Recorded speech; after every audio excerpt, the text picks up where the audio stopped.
Section 1. You will hear a woman booking a bicycle tour over the phone. First, you have some time to look at questions 1 to 4.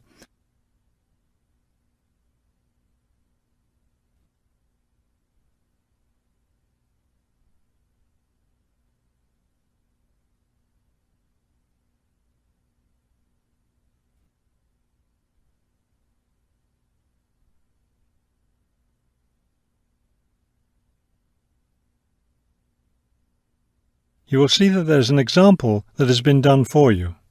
On this occasion only, the conversation relating to this will be played first.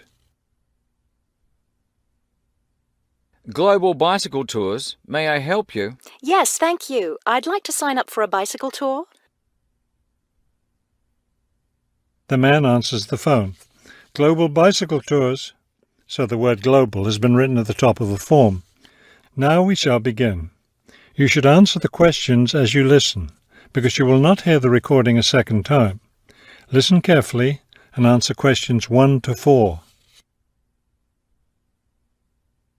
Global bicycle tours. May I help you? Yes, thank you. I'd like to sign up for a bicycle tour.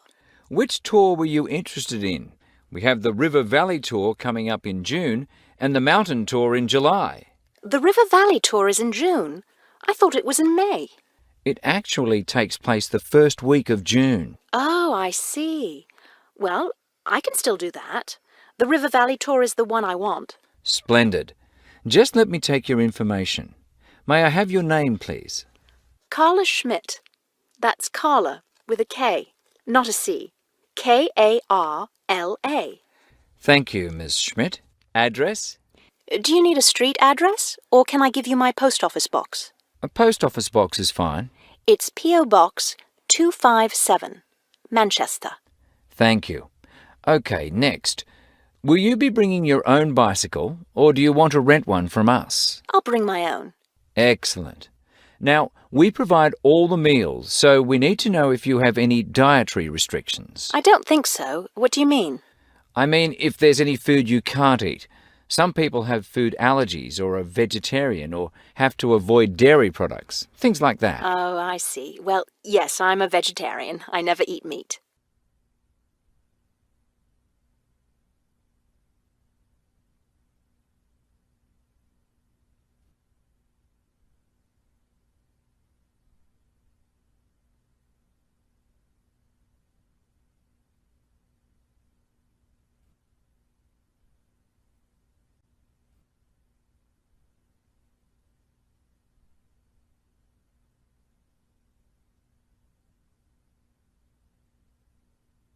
Now listen and answer questions 5 to 10. All right, I'll make a note of that. Now, the total cost of the tour is $750. That much? The price includes everything. Food, hotel, transportation, everything. Everything? Yes, everything. The only other thing is you'll want to tip the tour guide. We usually recommend 5% of the total tour cost. A 5% tip. I guess that's reasonable. In order to reserve your space on the tour, I'll need a 30% deposit. Do you need that right away? We generally ask for the deposit at least 4 weeks before the tour begins. The River Valley tour begins, 6 weeks from now. So you'll need to pay the deposit in 2 weeks. I think I can do that. I wonder if you could tell me something. How will our luggage be transported? Do we carry it on our bicycles? No, you leave that to us. We have a van that carries your luggage from hotel to hotel each day, so you don't have to worry about it. Great. I have a luggage rack for my bike, but I guess I won't have to bring that. No, you won't. But there are a few items we recommend that you bring. We can't control the weather, so you should bring a raincoat or rain gear. Yes, that's a good idea. And I should have my own spare tire too, shouldn't I? Actually, you don't need that, as our guide always carries some. And of course, you won't need maps either, since our guide has the route all planned. What about a water bottle? I'll need that, won't I? Yes, you should definitely have a water bottle. A camera would be a good idea too, since that tour goes through some very scenic areas. I have a guidebook of that area. I wonder if I should bring it along. We don't recommend guidebooks. It would just be extra weight, and the tour guide knows a great deal about the area. Yes, I see. Is there anything else I need to know? I think we've covered the important points. I'll send you a tour brochure, and you can call again if you have any questions. Thank you very much. That is the end of section 1. You now have half a minute to check your answers. Section 2. You will hear a tour of a newly renovated health club. First, you have some time to look at questions 11 to 15.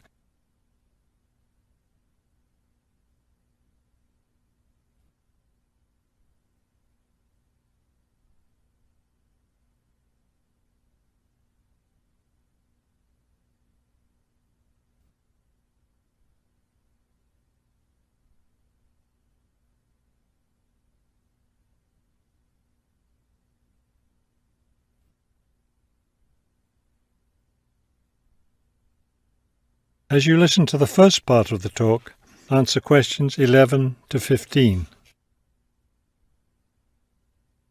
Thank you all for coming to see the new renovations to the Hartford Health Club. I know you'll be as pleased as I am to see the wonderful results of our months of hard work to improve the club and bring you the best facilities ever. We'll begin in here with the swimming pool. You'll notice the new colour of the adult pool, a lovely cool green. Now walk over here and look at the children's pool. It's the same green, but as you see, with brightly coloured sea creatures painted everywhere. Both of the pools needed painting, not only for maintenance, but I think the new colour greatly improves the atmosphere of this part of the club. Next, let's take a look at the locker rooms. Don't worry, there's no one using them just now. Doesn't it feel roomy in here? We've expanded both the men's and women's locker rooms, so now they'll be much more comfortable to use. There are bigger lockers, a good deal more room in the dressing area, and more places to store extra towels and equipment. Be careful as you walk through here. The floor's just been polished and may be a bit slippery. Let's go up to the exercise room next. Here, you'll notice a new floor. Walk on it. Doesn't that feel comfortable? It's a special material, softer than the old floor, an ideal surface for jogging and exercising. They had to move all the exercise equipment out while they were working on the floor, but don't worry, it will be brought back in before the end of today. Let's step outside now and look at the tennis courts. We haven't done a great deal here except to the equipment. We replaced all the nets and the ball throwing machine. Otherwise, everything is the same as it was before. Let's walk down this hallway, and here we are at the club store in its new location. We thought here by the entrance was a better place for it than where it used to be by the swimming pool. But it still has all the same items for sale, sports equipment and clothes in the club colours.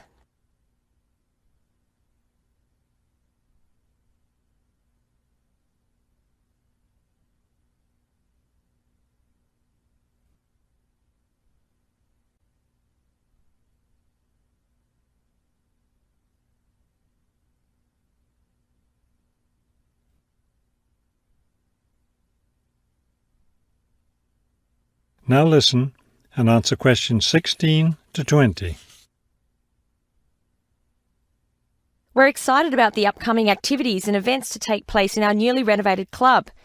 Now that the pools are ready for use again, swimming lessons will begin tomorrow for both adults and children. If you haven't signed up yet, you can stop by the office before you leave today and put your name on the list. If you're a tennis player, you'll be interested to hear about the tennis competition coming up on Wednesday. Players from different clubs all over the region will be participating. If you'd like to watch the event, tickets are available in the office. Also, I want to be sure you all know you're invited to our club party coming up next weekend. We're celebrating the completion of the renovation work, and we have a lot to celebrate. The entire renovation project was finished in just 9 months. That's 3 months less than the 12 months we'd originally planned on. We're proud of that, and proud that we came in under budget too. Because we've had such good results with this project, we're already planning the next one. We already have 2 indoor pools, and next year we plan to install an outdoor pool right next to the tennis courts. Details of these plans will be made available to all club members soon. All right, I think we've covered just about everything. Are there any questions? That is the end of section 2. You now have half a minute to check your answers. Section 3. You will hear a museum director talking to several student interns, explaining their internship duties at the museum. First, you have some time to look at questions 21 to 25.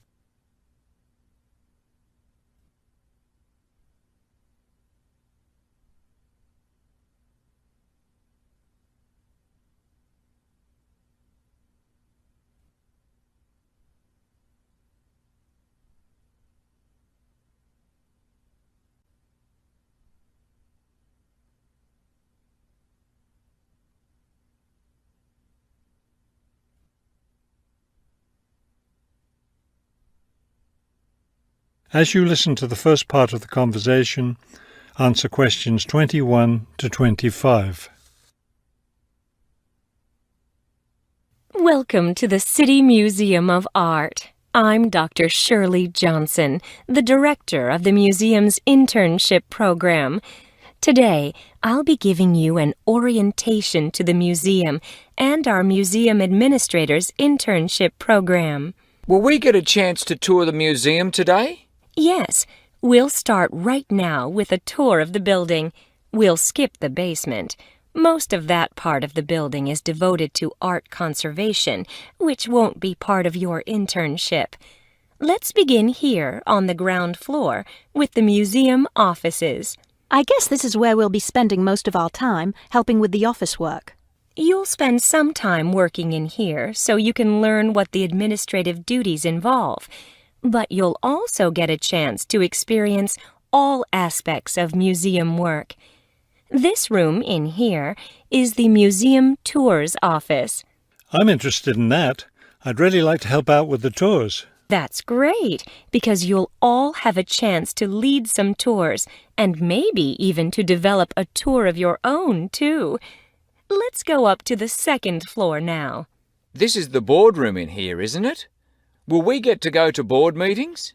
Only members of the board of directors attend those. Now, back here behind the galleries are the classrooms. You're all welcome to attend any class you want at no charge. But we won't be teaching any, will we? No, the staff of the education department is responsible for that. Let's move up to the third floor now and the research department. Each of you will spend some time working in here. Great. I'd like to help with the research. We're working on some very interesting research projects right now. Also, as an extension of your research work, you'll probably contribute to some of the museum's brochures. I'm looking forward to that. I like writing about art. Another thing I've been hoping to be able to do is meet some artists. You're in luck then.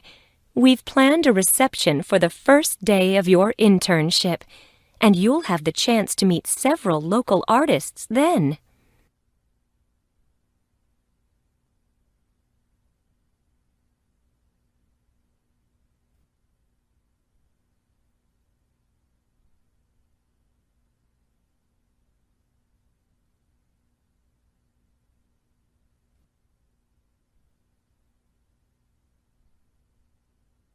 Now listen and answer questions 26 to 30.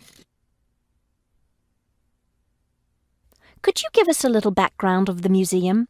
I mean, when it was built and some information about the collections and things like that? Of course. The main part of the museum was built in 1895 with a combination of public and private funds. The new wing was built 60 years later with a donation from the Rhinebeck family. That part of the museum was built for the modern art collection, wasn't it? Yes, it was. In the main part of the museum, we have a gallery devoted to works by local artists, our sculpture collection, and a small collection of classical European art. You mentioned classes earlier. What kinds of classes does the museum offer? In our adult education program, we offer a series of art history classes, and for children, we have a program of arts and crafts workshops. You can get a brochure from the office that will give you more information. I saw a lot of chairs set up in the main hall. What are those for?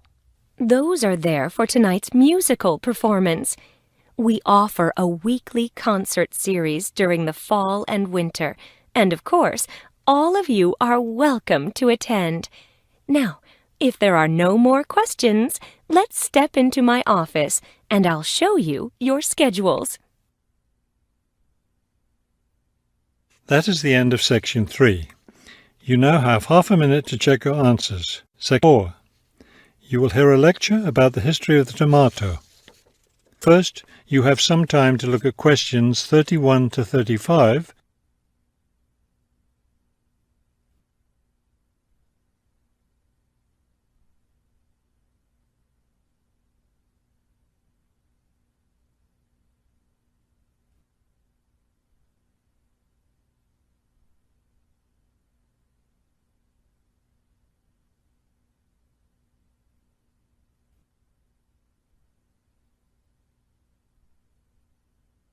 Now listen carefully and answer questions 31 to 35.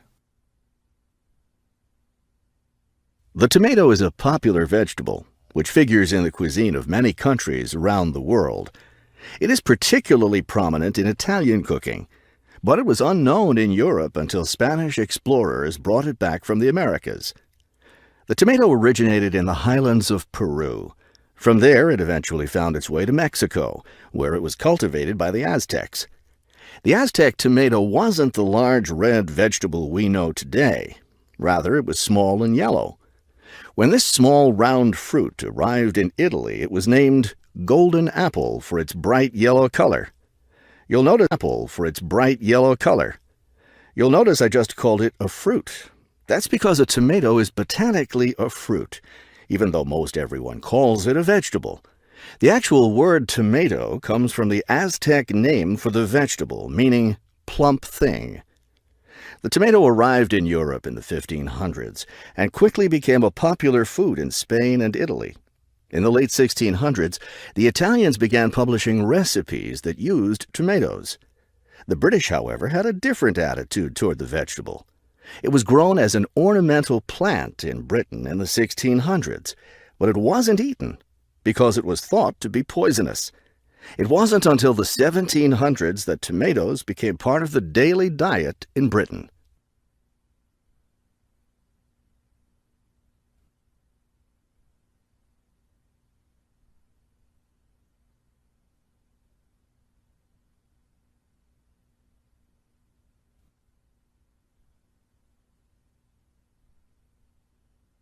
Now listen carefully and answer questions 36 to 40. In the United States, tomatoes were also used as ornamental plants rather than as food for a long time. This attitude began to change in the 1800s.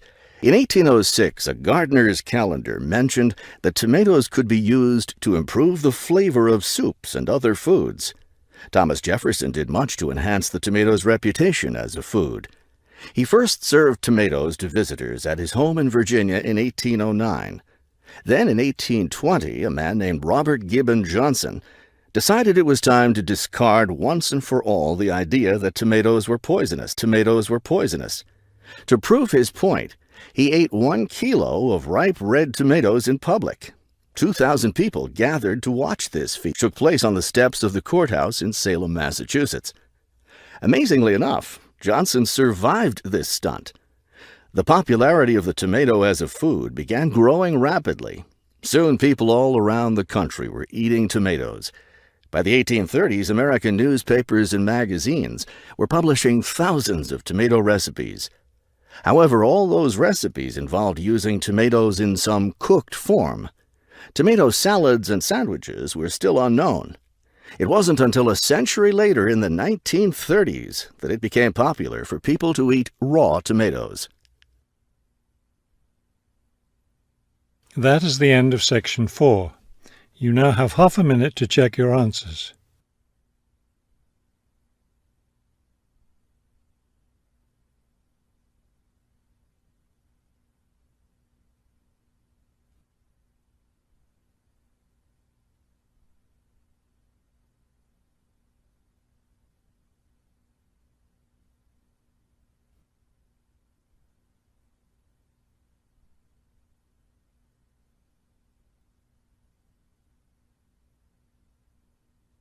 You will now have 10 minutes to transfer your answers to the listening answer sheet.